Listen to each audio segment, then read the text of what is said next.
धोखेबाज पति पार्ट 2। तभी दरवाजे की घंटी बजी। मीनाक्षी ने जाकर दरवाजा खोला। जब वे लौटे तो उसके साथ बीसी समूह के मेरी 3 सहेलियां शालू, रूपाली, मीनाक्षी थी।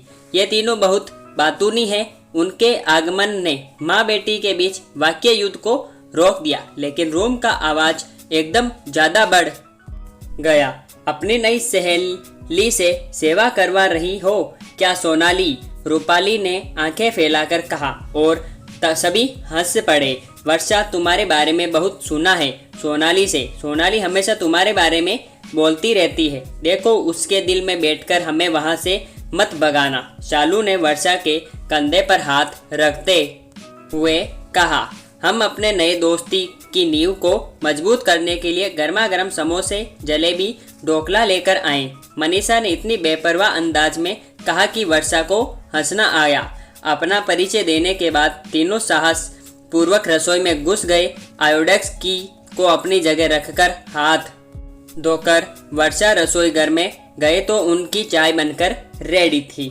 लेकिन एक बात सच है कि सब कुछ वर्षा के घर में था और वे अपनी अपनी जगह पर था। शालू ने बच्चों के लिए फ्रिज से जूस का जग निकाला।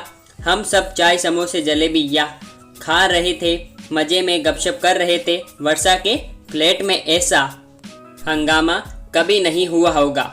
मेरी सहेलियों ने तुरंत वर्षा से दोस्ती कर ली। वर्षा भी उनसे बहुत खुलकर बात भी कर रही थी, जैसे हम पुराने परिचित हो। शालू ने शरारत भरे अंदाज में कहा कि सोनाली, वर्षा से दोस्ती करने से तुम्हें जरूर फायदा होगा। मैंने कुतूहलवश पूछा, कौन सा फायदा?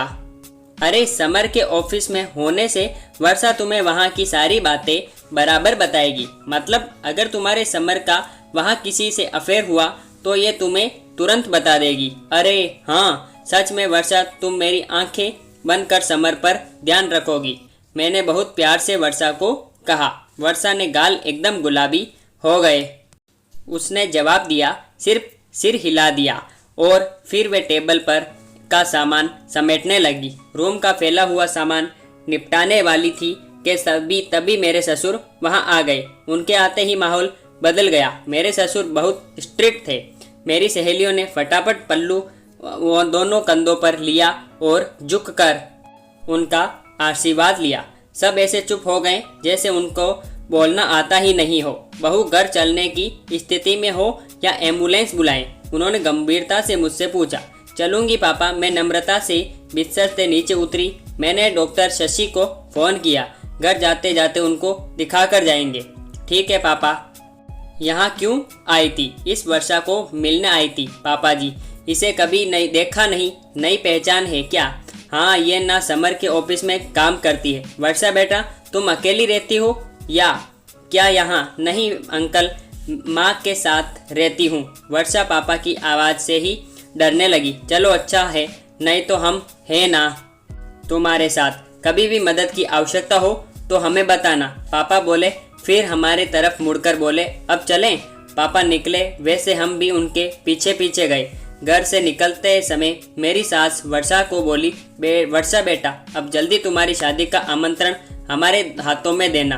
देर हो गई तो अच्छे लड़के मिलते नहीं। वर्षा, तुम्हें हम हमारे बीसी ग्रुप की मेंबर कर लेंगे। मैं बाद में तुम्हें फ़ोन करूंगी। रूपाली के इस प्रस्ताव को हम सब ने अनुमति दी। तीनों बच्चे थैंक यू आंटी बोलकर बाहर निकले गए। लास्ट में मैं वर्षा को सपोर्ट लेकर घर से बाहर आई। वर्षा, इन सब की मस्ती खेलकूद तुम्हें खटका तो नहीं ना? मैंने उससे पूछा। नहीं सोनाली, ये सब तो बहुत भले इंसान हैं, वे बोली, पर मन में वे थोड़ी नर्वस हो गई थी।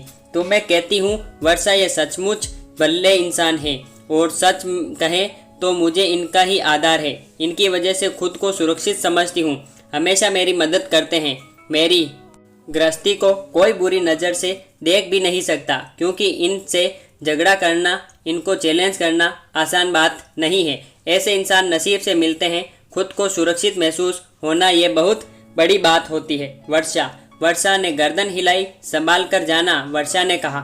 हमने प्यार से एक दूसरे को अलविदा किया। सभी गाड़ी में बैठ चुके थे। मेरे मेरे अपने मेरी राह देख रहे होंगे। वर्षा का आधार छोड़कर मैं अच्छे से चलकर उनके पास पहुंची।